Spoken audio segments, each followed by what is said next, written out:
Berapa hari orang bekarang? Biasa merah gini Bang. Ini kalau udah terebus, kalau pas masak.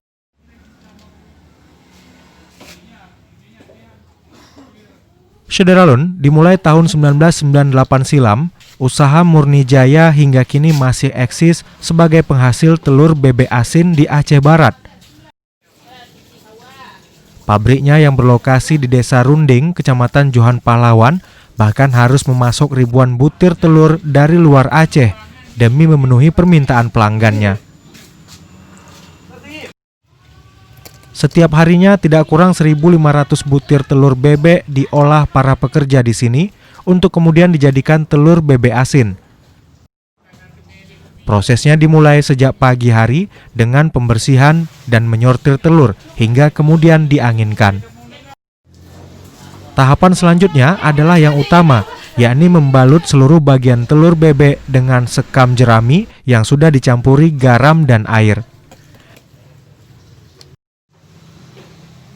Dari sini telur bebek asin belum bisa dilepas ke konsumen, namun harus menunggu proses penyimpanan terlebih dahulu dalam fiber tertutup, paling tidak selama sepekan lamanya. Adapun harga telur bebek asin yang dijual bervariasi, yakni Rp3.000 per butir untuk telur berwarna hijau dan Rp2.800 per butir untuk telur berwarna putih. Kan selama Maulid ini banyak juga peningkatan. Ya, kayak gitu. Dalam sehari berapa produksi telur? Dalam sehari bisa mencapai 1.500 butir. Dipasarkan kemana aja kan? Pasarkan di Melabuh, di Nagan Raya, sampai hingga ke tempat tuan. Ada kendala nggak selama ini?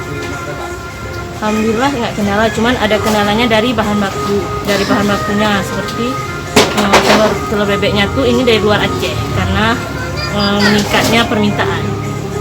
Kalau harapannya ke depan gimana?